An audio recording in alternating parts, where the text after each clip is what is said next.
everybody, it's Mr. Wagstaff. Cool stuff to talk about today. So as we're continuing Economic and Personal Finance, Unit 2, here talking about the macro and microeconomic aspects of the economic sections of this course. Today, we are going to go down a little bit of a rabbit hole. We're going to talk about different economic organizations. In large part because we talk about stuff like NGOs, nonprofits, and we'll talk about these types of organizations as we move through this course. And I thought today we needed to work those into this unit so that moving forward you have an understanding of what we talk about when we talk about these different types of organizations and what they do and why they're important. All right, let's go ahead and get started. So today we're talking about economic influential organizations, basically organizations that influence economics. Well, that's pretty much all the organizations. So any organization that deals with money and spends money, borrows money, lends money, sells stuff, any organization that deals with money affects the economy. So there's a handful of different types of organizations, and I want to walk through and talk about each one of those specifically because when we get further into this course and we reference these, I need you to have a basic understanding of what these organizations are and what their impact and role they play in the economy are. So the first thing we're going to start talking about today is private sector organizations. So this is most businesses that you would think of, all right? So this part of the economy, if they're private sector, is run by companies, individuals own them. There's no government involvement here, like the government doesn't run it. So what's an example of a private sector business? Well, McDonald's. Let's start with like the big dog, McDonald's. McDonald's is not run by the government. The McDonald's family owns it. I don't know if they still do off the top of my head. Should probably have thought about that before I started recording this. Anyway, so McDonald's is a private sector organization. The president can't come to McDonald's and like fire somebody that works there because the government doesn't have any control over McDonald's. Completely private sector economics. Government can't tell them how much to sell cheeseburgers for, anything like that.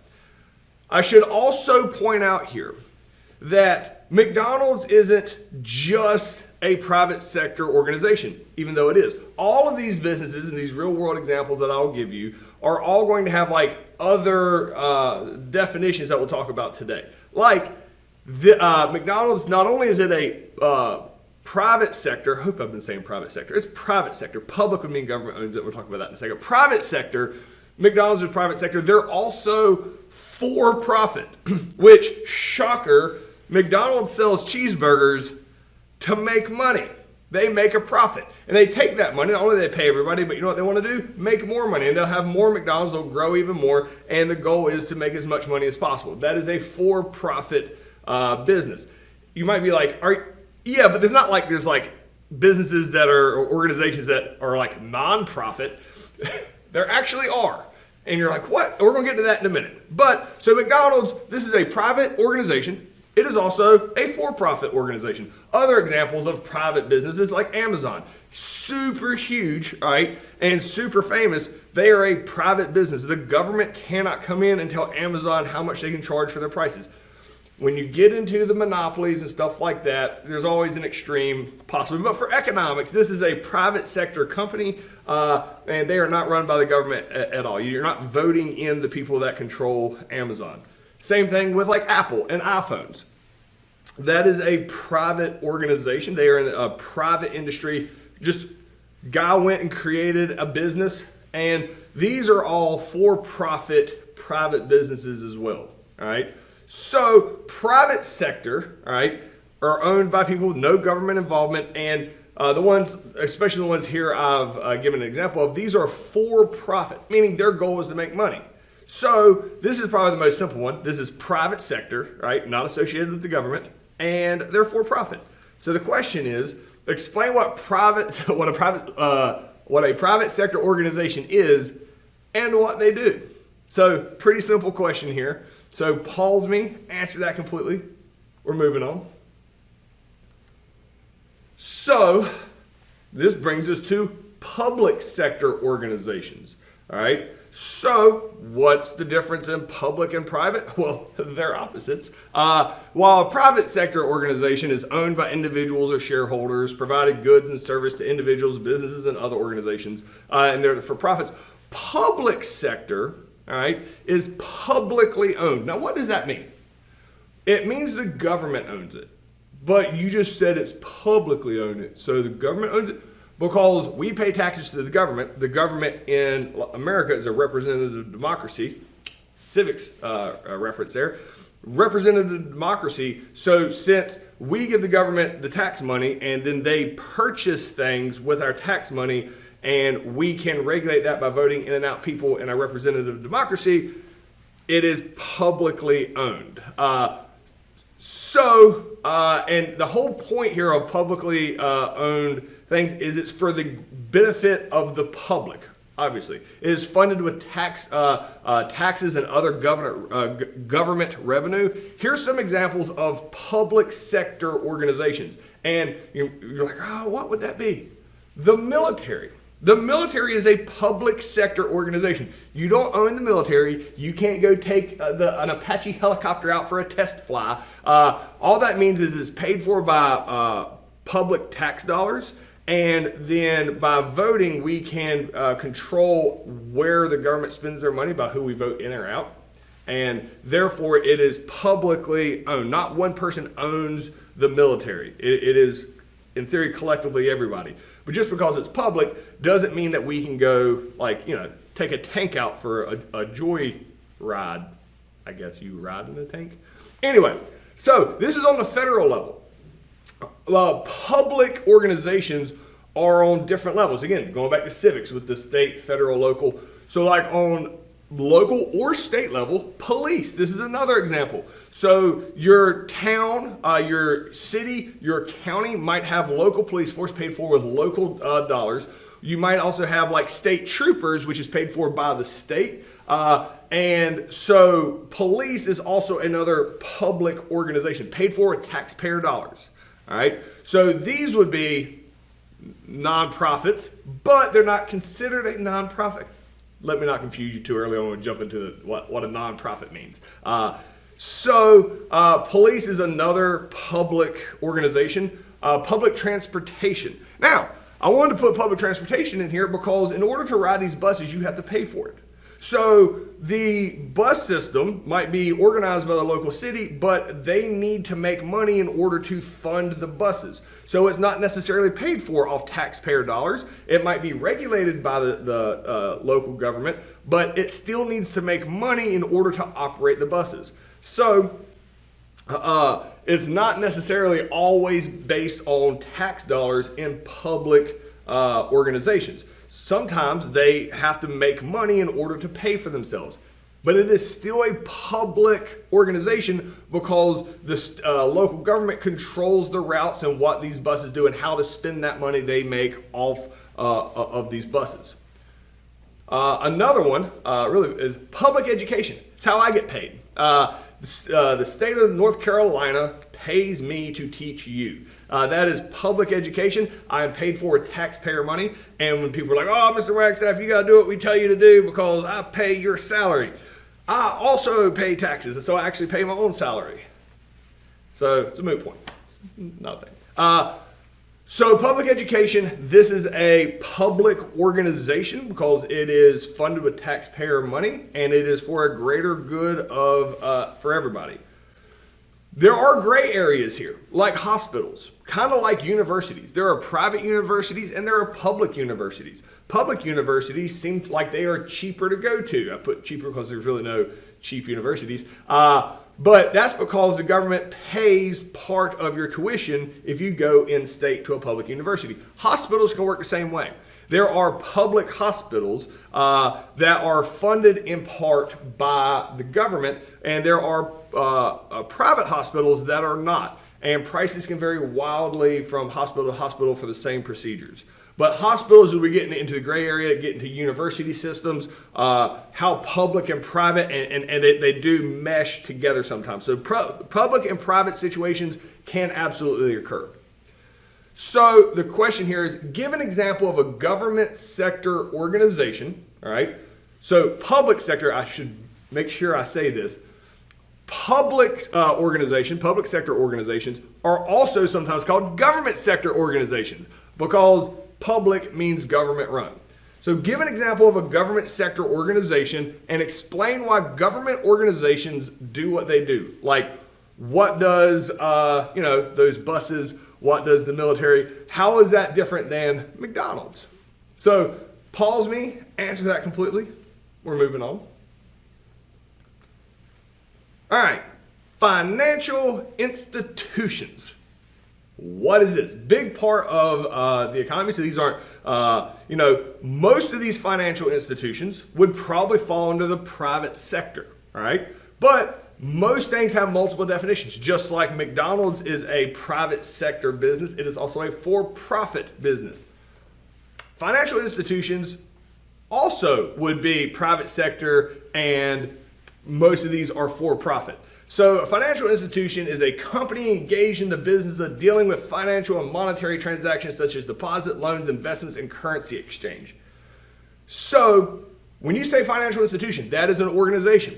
If you're talking about your local bank, all right, and you're talking about your Wells Fargo, if you're talking about your Bank of America, BB&T, if you're talking about your local bank, that is a private industry.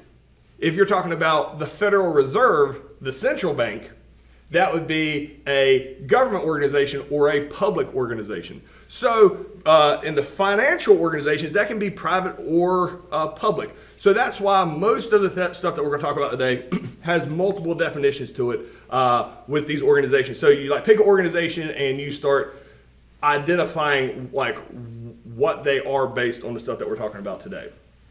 So banks, private industry, all right. Banks are really important because banks loan money. Not only do they hold on to your money while you work, you deposit your check there, you can go back and get it. You don't have to keep it in like a mayonnaise jar buried in your backyard. Banks actually take your money when you deposit it and loan it out to other people. And they keep really good records of whose money has been dropped off and who they've loaned out. And then you can get your money back out. But if everybody showed up at the bank at the same time, there wouldn't be enough money for everybody to get their money back out since they loaned out most of their money. That's a whole lesson for another time. All right. So banks are a private organization in the most part. Brokerages, this would fall under the financial institution aspect. Brokerages are like people that you would pay a percentage of to invest your money. If you have extra money, you give your money to Bob. Bob goes and invests it in other companies, and when that makes a profit, you have more money, and then Bob gets a cut of that. So that benefits Bob. Those are called brokerages. Those are private. Investment companies are also really, really big, all right? So kind of like what the brokerages are, the middleman to go with these investment firms, these are very famous and popular investment firms themselves like JP Morgan and Chase. So investment management, what does an investment company do? Well, an investment company, all right, basically invests in things that they think are cool. Let me give you a more solid view of that. If you've ever seen the show Shark Tank, all right, and here it is, these two little kids have some new invention. I don't know what episode this is from, and they're giving it to these, what are called sharks here. These people are all super rich millionaires, and some of them are billionaires, and people come on this show and they pitch them ideas like, hey, I have this idea for a new pogo stick or something like that, and they try to get the rich people to invest in their company. And hopefully by getting this extra money to invest in them, they make a bunch of money, they make the rich people even more money, and everybody makes more money, and they're happy. So these would be definitely part of the investment aspect of the financial industries and organizations that are associated with the financial sector. So this is kind of just like an individual person that would represent all of these investment companies. So financial institutions, what their goal is to make money. They take money, they invest it in things they think are going to do better, and then make money off of money. And it is a huge part of our economy. So what is the purpose of the financial institutions and what they do? So I specifically tried not to jump into the stock market here because that gets a little hairy with the government regulation. But, so pause me, answer that completely. We're moving on. All right. NGOs, all right? These are almost always called NGOs, even though the NGO stands for non-governmental organizations. These organizations are not affiliated with the government and are typically associated with charitable or social purposes. So NGOs do things that you would probably think governments would do, but they don't. So NGOs are usually relatively well respected because they do stuff that you would think governments would do, but don't for a variety of reasons. So it is the Médecins Sans Frontières, all right, which is French. I think I could really be making a fool of myself since y'all can just Google if I'm right or not.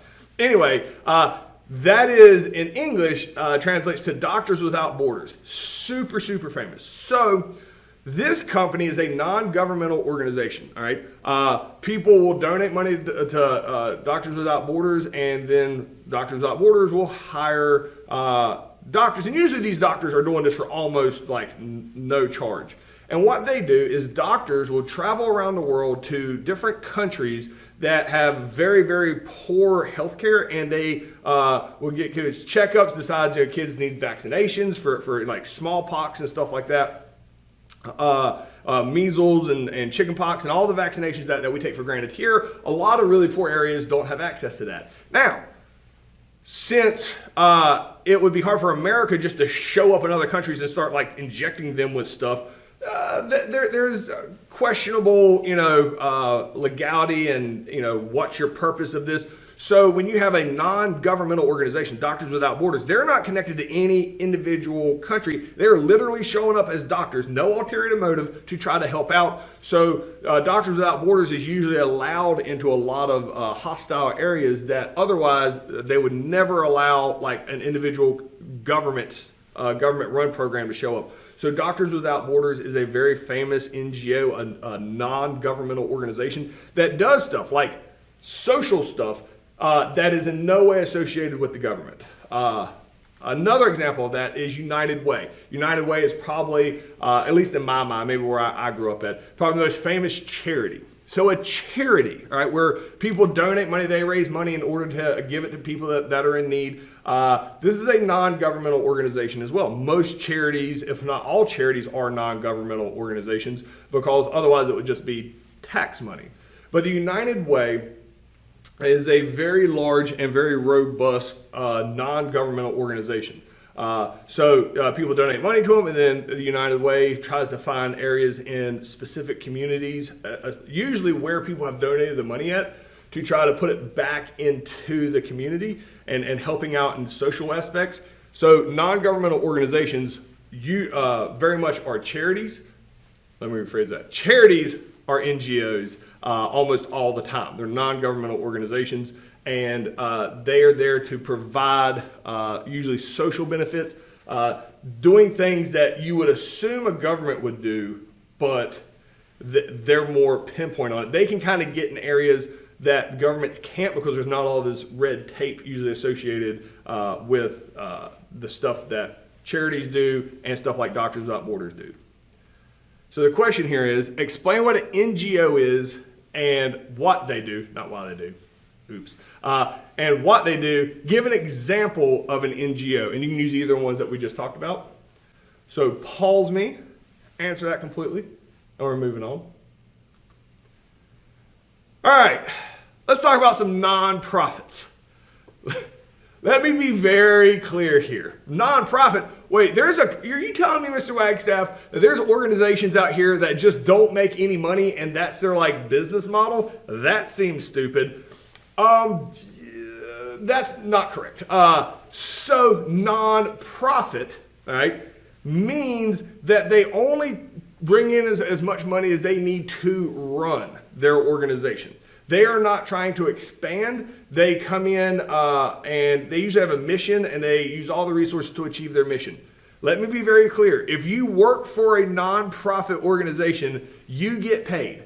That is not about being a profit. Like, if you want to hire people to work for your nonprofit, you have to pay them. So you make money and you pay people. You just can't, like nonprofits, and the government regulates nonprofits to make sure that they're truly nonprofits and they get a bunch of tax breaks for this.